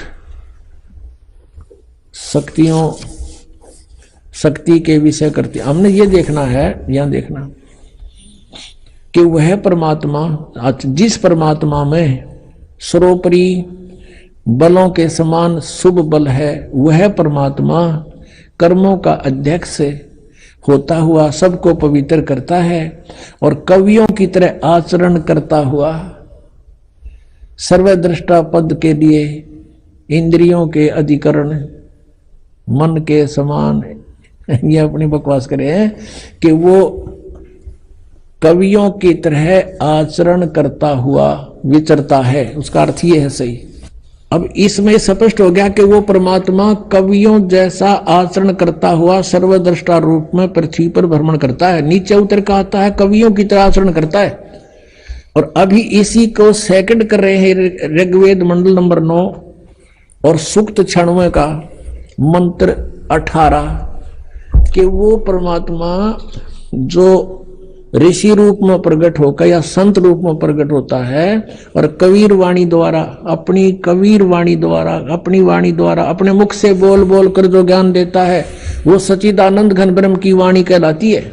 गीता जी अध्याय नंबर 4 के श्लोक नंबर 32 में इसी का वर्णन है कि उस ब्रह्मणे मुखे, उन्होंने गीता अनुवादकर्ताओं ने वहां अनर्थ कर रखा है ब्रह्मणे मुखे का अर्थ वेद की वाणी लिख दिया, वेद की वाणी, वो गलत लिखा है। वो लिखना था सच्चिदानंद घन ब्रह्म से के मुख से उच्चरित वाणी, यानी परम अक्षर ब्रह्म ने स्वयं आकर जो अपने मुख से बोला वो ज्ञान, उसमें धार्मिक अनुष्ठानों की जानकारी यज्ञों की विस्तार के साथ दी गई है और वो तत्व ज्ञान है। गीता जी अध्याय नंबर 4 के श्लोक 34 में कहा कि उस तत्व ज्ञान को कोई तत्वदर्शी संत बताएगा। गीता ज्ञान दाता भी अनभिज्ञ है। तो यहां ये बता रहे हैं कि वो परमात्मा अपने मुख से बोलता है वाणी, कबीर वाणी, और जिस कारण से वो प्रसिद्ध कवियों की भी उपाधि प्राप्त करता है। और ऋग्वेद मंडल नंबर 9 सूक्त 94 का मंत्र 1 स्पष्ट कर रहा है कि वो परमात्मा सर्वशक्तिमान है और यहाँ पृथ्वी पर आकर के एक कवियों जैसा आचरण करता है। इन्होंने अनुवादों को अनर्थ कर रखे हैं, फिर भी सच्चाई छुप नहीं सकी क्योंकि ये भगवान को निराकार मानते थे। और यदि वेदों में 10-20 मंत्र होते तो ये अड़ंगा और कर देते, ना समझ माती, ये मतलब ठोक रखा, इतना ज्ञान भर रखा है भगवान का। और इन्होंने कोशिश भी की है छुपाने की, बहुत अर्थों के अनर्थ किए, फिर भी सच्चाई नहीं छुप सकी। परमात्मा ने इनकी दुर्बुद्धि पर पर्दा डाल दिया जब इन वेदों का अनुवाद किया गया। इनका याद देना रहा दानंद के बताया करता हूं तो निराकार है, और वेदों में साकार लिखा रही अनुवाद खुद कर रहे, और फिर डंडोरा पीटे भगवान निराकार है। रामपाल झूठ बोला है, ये कहते हैं रामपाल ने संस्कृत ना पढ़नी आती इसलिए क्या जाने वेदों को, तो महर्षि था दानंद तो वेद दोनों बड़ा विद्वान था। अब तुम्हारे अनुवाद में दास दिखा रहा है कि देख लो इसमें साकार बता रहे हैं वेद, तुम अनुवाद करने भी आप ही हो करने वाले। तो पुण्यात्मा ये आप पर रहम कराया भगवान ने। यदि ये दास अनुवाद करता तो शायद स्वीकार होता, इनसे ही करवा दिया पहले मालिक, क्योंकि उसके हाथ में सब रिमोट है सबका। जीव तो जीव होता है, वो परमेश्वर है, उसने आपके लिए रहम करवाया। आज उन्हीं के द्वारा जो निराकार का डंडोरा पीटा करते, ठोक कर कहा करते भगवान तो निराकार है, एक देश कहीं पर नहीं रहता किसी लोक में, आज उन्हीं के कर कमलों से लिखवा दिया कि भगवान साकार है। उसका नाम कबीर देव है, वो मनुष्य दृश्य है और वहां से चल कर आता है। जब भगवान सर्वव्यापक है तो चल कांड की जरूरत क्या रहेगी इसको, वो तो अपने आप ही पहले से आपके पास है निराकार रूप में। तो निराकार नहीं, भगवान साकार है, नरवत मनुष्य दृश्य है। कम से कम 10 मंत्रों में लिखा कि नरवत अग्नि, नरवत देव, नरवत शंभु, मनुष्यवत अग्नि, मनुष्यवत भगवान परमात्मा, वो मनुष्य के सदृश है। अब इसको फिर हम लेते हैं कि ऋग्वेद मंडल नंबर 9 सूक्त नंबर 96 में के मंत्र नंबर 16 में पूछा है कि आप अपना नाम बताइए, ओरिजिनल नाम क्या है। यहां बताया कि उसका वो कबीर देव है। कबीर देव, उसको लोग कवि कहते हैं क्योंकि वो अपनी महिमा की वाणी कवियों की तरह आचरण करके बोलता है, लेकिन वो तो परमात्मा होता है। कवि तो कविताओं तक सीमित है। इस परमात्मा ने सब सदग्रंथों का, सब वेदों का, सब पुराणों का, कुरान का, बाइबल का, सबका भेद खोल कर अपनी अमृतवाणी में सुख संवेद में लिख दिया। तो ये कवियों के सत्र का ज्ञान नहीं है, तो वो कवि की उपाधि भी प्राप्त करता हो परमात्मा। देखिएगा, ये ऋग्वेद मंडल नंबर 9 और सूक्त 96। अब हमने ये पढ़ लिया, 16 पढ़ लिया कि हे परमात्मन, आप अपने उस गुप्त रहस्य में श्रेष्ठ नाम का जो नाम है उसका आप ज्ञान कराएं। अब इसमें ज्ञान करा दिया कि वो जो शिशु रूप धारण करके परमात्मा उत्पन्न होता, प्रकट होता है। अपनी 5-6 वर्ष की आयु में ही परमात्मा अपनी महिमा की वाणी को काव्यना, कविताओं के माध्यम से बोलना, ऊंचे स्वर में बोलकर, अत्यंत ऊंचे स्वर में पवित्र वाणी को, वो संत सोम, वो कबीर देव, वो अमर परमात्मा कबीर नाम है उसका, कबीर देव होता है। अब यहां तक हमने पढ़ लिया कि वो कबीर वाणी द्वारा काव्यना, कविताओं से अपनी महिमा, स्तुति नहीं, कविताओं से अपनी महिमा सुनाता है। वो संत, वो कबीर देव, वो अमर माने अमर परमात्मा, वह परमात्मा कबीर होता। कबीर जो संत या ऋषि रूप में प्रकट होकर के उपदेष्टा बनता है, उपदेश देता है। ऊंचे स्वर में अपनी महिमा की वाणी ऊंचे स्वर में उगरता हुआ बोलता है। अब देखो, इसमें स्पष्ट कर दिया 18 में, ऋग्वेद मंडल नंबर 9 सूक्त 96 के 18 में क्या कहा है कि ऋषि मना, ये ऋषि कृत, यु तय है, यु मिटा हुआ विस्मृत है। ऋषि कृत सवर्षा सहस्रणीथ पदवी कवि नाम है। कहते वो परमात्मा जब ऋषि या संत रूप में प्रकट होता है, उस ऋषि कृत यानी ऋषि कहो, ब्राह्मण कहो, संत कहो, उस संत रूप में या ऋषि रूप में प्रकट परमात्मा के द्वारा ऋषि कृत, और ऋषि मना साधु स्वभाव के भक्तों के लिए वो सवर्षा माने बहुत आनंददायक उनकी वाणी होती है। वो असंख्यों वाणी बोलता, हजारों वाणी बोलता, इस शरण इत्था माने हजारों वाणी। और वो कवि नाम पदवी, वो एक प्रसिद्ध कवियों की उपाधि भी प्राप्त करता है इसी कारण से, क्योंकि वो अपनी महिमा की वाणी को काव्यना, कविताओं से उच्चारण करता है, गरजता हुआ बोलता है, उच्च स्वर में दहाड़ता है। चारों युग में संत पुकारे, कूक कहा हम हेल रे। परमात्मा भी कहते हैं मैं रुक के मार मार के कहा करता हूँ चारों युगों में, और हीरे मोती माणिक बरसाएं ये जग चलता ढेल रे। तो कहते हैं वो गरजता हुआ, भगवान भी कहते हैं मैं ऐसे ही बोलता हूँ जो वेद बता रहे हैं।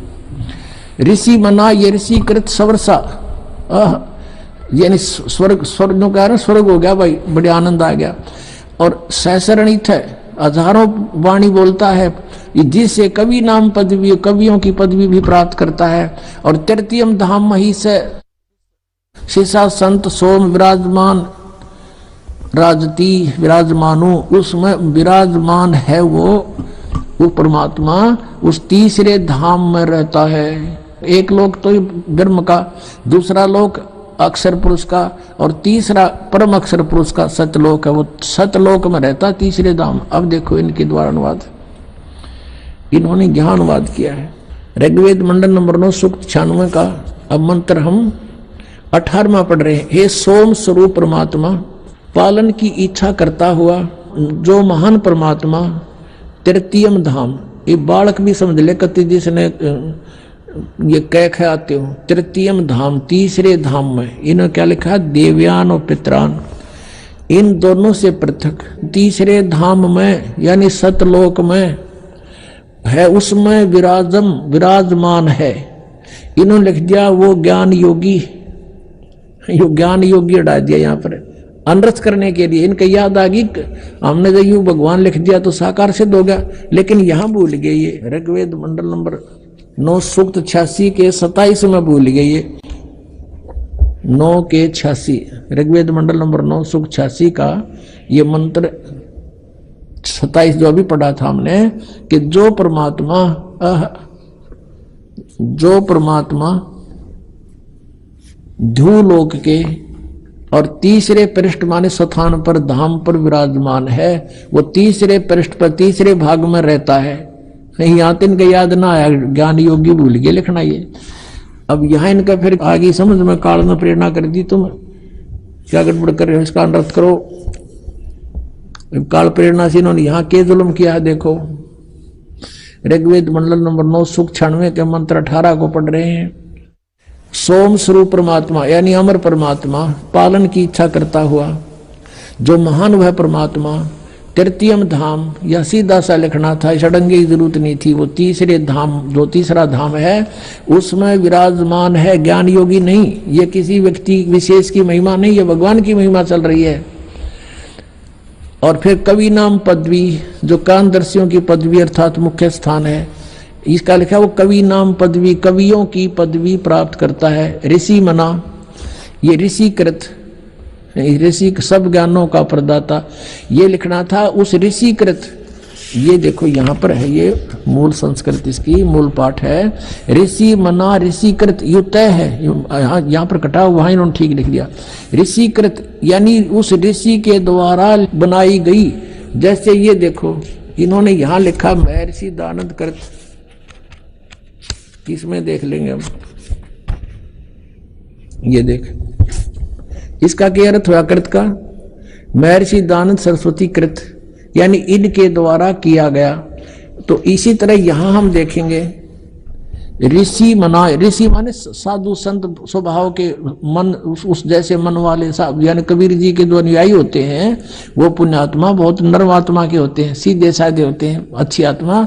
और वो ऋषिकृत जो इस ऋग्वेद मंडल नंबर 9 सूक्त 96 के मंत्र 17 में कहा है कि वो कबीर वाणी द्वारा, अपनी वाणी द्वारा कबीर परमेश्वर अपनी महिमा की वाणी बोलता है कविताओं के माध्यम से। और वो संत सोम, वो संत रूप में प्रकट परमात्मा कबीर देव, वो अमर परमात्मा होता है, वो कबीर नाम है उसका, वो अमर परमात्मा होता है। और उस संत रूप में प्रकट या ऋषि रूप में प्रकट उस ऋषिकृत, उस संत के द्वारा, ऋषि के द्वारा बनाई गई सहस्राणीथ शवर्षा यानी हजारों वाणी उस ऋषि मना, उसके अनुयायियों के लिए बहुत आनंददायक होती है। वो परमात्मा तीसरे धाम में रहता, इतनी सी बात है बस। और वो उस जिस कारण से वो कवियों की पदवी प्राप्त करता है। इन्होंने ये अनुवाद किया 18वें श्लोक का। वो तीसरे, ये तो हमने पढ़ लिया, वो तीसरे धाम में विराजमान है, ज्ञान योगी नहीं है, वो विराजमान है, वो परमात्मा है। यहां देखो ऋषि मना सर्व ज्ञान के साधन रूप मन वाला, ऋषि मना ऋषि जैसे स्वभाव वाले, वह परमात्मा ये सहस्रानीथ है, अनंत प्रकार के सत्वनीय है। सहस्रानीथ माने हजारों प्रकार की वाणी बोलता है वो परमात्मा।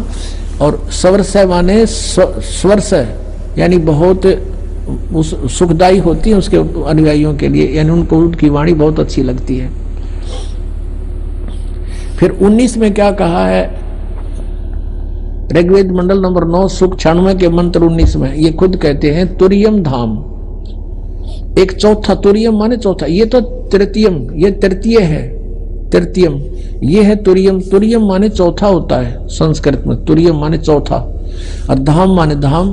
तो वो परमात्मा तुरियम धाम महिष विभक्ति, उसको वो स्वयं ही आकर बताता, चौथा धाम और है अकय लोक जिसको कहते हैं हम। पहला लोक हमारे संत भाषा में सतलोक, दूसरा अलख लोक, फिर तीसरा अगम लोक, चौथा है वो तुरियम धाम अकय लोक, जहां से परमात्मा ने सबकी रचना की है, नीचे के लोक भी बनाए हैं। विभक्ति माने वर्णन करता है। इन्होंने लिखा तुरियम माने चौथा, धाम माने परम पद परमात्मा है। उस महापुरुष उक्त तुरीय परमात्मा का, तुरीय माने चौथा, तुरीयम माने चौथा, चौथे परमात्मा का वर्णन करता। कौन महापुरुष? वो स्वयं परमात्मा आता है वही परमेश्वर अपने उस संत रूप में, महात्मा रूप में प्रकट अपनी ही महिमा आप ही बताता है। अब देखो 20 में कमाल कर दिया, साकार भगवान सिद्ध कर दिया। वह परमात्मा जिस प्रकार एक संघ को उसका सेनापति प्राप्त होता है, यानी बहुत बड़े श्रद्धालुओं का वो मुखिया होता है, इसी प्रकार ब्रह्मांड रूपी को उसको प्राप्त होता है, होकर ऊंचे स्वर से गरजता हुआ, ऊंचे स्वर से वाणी बोलता है, इस ब्रह्मांड रूपी विस्तृत प्रकृति खंड में भली भांति प्रविष्ट होता है। जैसे कि मरिए मनुष्य, ये देखो, जैसे मनुष्य सुभ्र शरीर को धारण करता हुआ अत्यंत गतिशील पदार्थ के समान प्राप्ति के लिए गतिशील होता हुआ। अब देख लिया ना, क्यों परमात्मा जैसे मनुष्य जैसा है और जैसे मनुष्य शुभ्र शरीर, सुंदर शरीर धारण कर लेता है, यानी जैसे कपड़े डाल लिए मनुष्य ने, ऐसे ही परमात्मा मनुष्य की तरह सुंदर शरीर, शुभ्र माने सुंदर शरीर धारण करके प्रकट होता है, यहाँ आता है। अपना आत्मा जब वो परमात्मा यहाँ आता है, वो करता क्या है? कवियों जैसा आचरण करता है। यह आपने ऋग्वेद मंडल नंबर 9 सुख 94 के मंत्र 1 में पढ़ लिया कि वो परमात्मा कवियों जैसा आचरण करता है। लेकिन वो परमात्मा होता है तो कबीर इज गॉड है, वो कबीर परमात्मा है जिसने ये लीलाएं की। अब परमेश्वर ने कहा था वेद मेरा भेद है, मैं मिलूं वेदन से नाही, और जौन वेद से मैं मिलूं उसको वेद जानते नहीं। चारों वेद मेरी ही महिमा का गुणगान कर रहे हैं, और इन वेदों में वर्णित विधि से मेरी प्राप्ति नहीं हो सकती। और जिस वेद से, जौन वेद से, यानी सूक्ष्म वेद से जो परमेश्वर ने स्वयं आकर अपनी वाणी में बोला, कहते उस वेद से मैं मिलूं, ये वेद जानते नहीं। अपना आत्मा संक्षिप्त में सृष्टि रचना सुनाता है ये दास आपको, जो परमेश्वर ने ही आकर बताई है। अभी आपने सुना था कि धर्मदास ये जग बोराना, और कोई ना जाने पद निर्वाणा, यही कारण मैं कथा पसारा, सबसे कहिए एक राम न्यारा। और यही ज्ञान जग जीव सुनाओ, सब जीवों का भ्रम नसाओ, भ्रम गए जग वेद पुराना, और आदि राम का किसी ने भेद नहीं जाना। अब मैं तुमसे कहूं चिताई, तिन देवन की उत्पत्ति बाई, ज्ञानी सुने सो हृदय लगाई, और मूर्ख सुने तो समझ में नहीं आई, गम नहीं पाई। माँ अष्टंगी पिता निरंजन, ये जमदारुण वंशन अंजन, पहले की निरंजन राई, पीछे से माया उपजाई। माया रूप देखती शोभा, देव निरंजन तन मन लोभा। धर्मराय की ने भोग विलासा, माया को रही तबासा, यानी ये प्रेग्नेंट होगी दुर्गा। और 3 पुत्र अष्टंगी जाए, ब्रह्मा विष्णु शिव नाम धराए। और 3 देव विस्तार चलावे, इनमें यू जग धोखा खावे। इस काल के इस ढमढमे को, इस काल को श्राप लगा हुआ 1 लाख जीव खाने का, और उसके लिए इसने अपने 3 पुत्र पैदा किए दुर्गा से। इनको अचेत कर दिया, इनको खुद स्वयं नहीं मालूम हमारा पिता कौन है, और उसने इनको एक एक गुण युक्त कर दिया। ब्रह्मा को रजगुण से परिपूर्ण कर दिया, विष्णु जी को सतगुण से, और शंकर जी को तमोगुण से परिपूर्ण कर दिया। तीनों गुण कहो चाहे 3 देवता कहो।